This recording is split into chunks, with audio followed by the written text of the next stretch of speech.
नमस्कार दोस्तों, मेरे YouTube चैनल सही बोलता पर आपका स्वागत है। दोस्तों, हिंदुस्तान के अंदर एक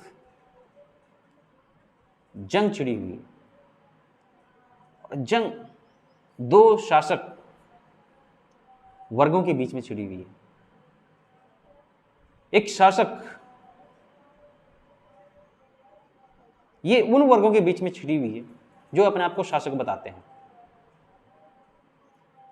एक जो मुस्लिम शासक रहे हैं और एक हिंदू शासक रहे हैं। ये जंग इन दो वर्गों के बीच में छिड़ी हुई है। वो एक दूसरे के ऊपर जीत करना चाह रहे हैं, वो एक दूसरे के ऊपर जीतना चाह रहे हैं, वो एक दूसरे को नीचा दिखाने की कोशिश कर रहे हैं।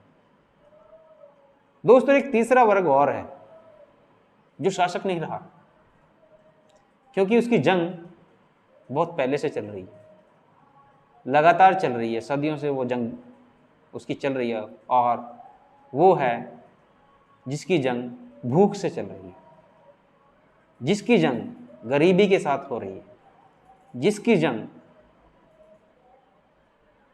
अछूत व्यवहार से हो रही है।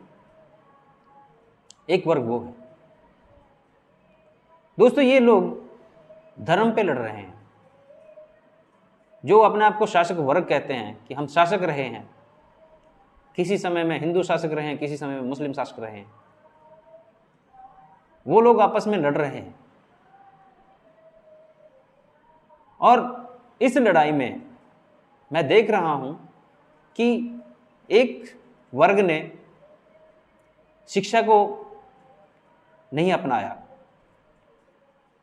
और अपनाया तो वो लेट हुए अपनाने में। और एक वर्ग वो है जो शिक्षा छोड़ रहा है।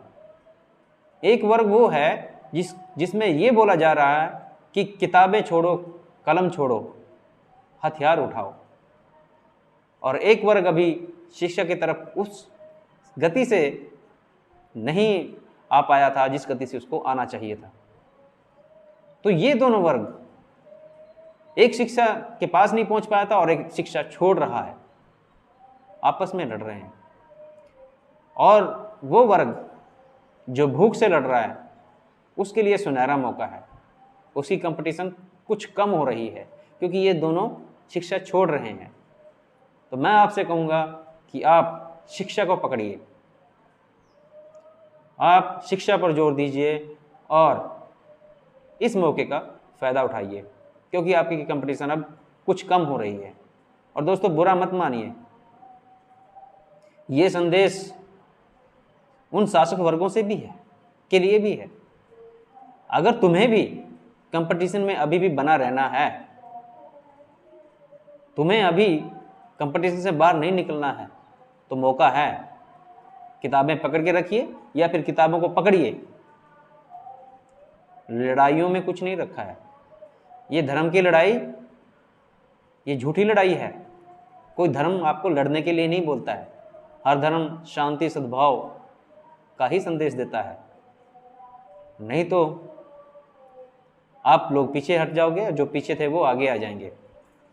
और मेरे जो भाई भूख से लड़ने वाले हैं, वो तो मेहनती हैं, क्योंकि उनकी लड़ाई बहुत पुरानी आ रही है, वो मेहनत कर रहे हैं। तो दोस्तों, तीनों के लिए संदेश है। जो जितनी जल्दी समझ जाएगा उतना फायदे में रहेगा। जय भीम, जय भारत।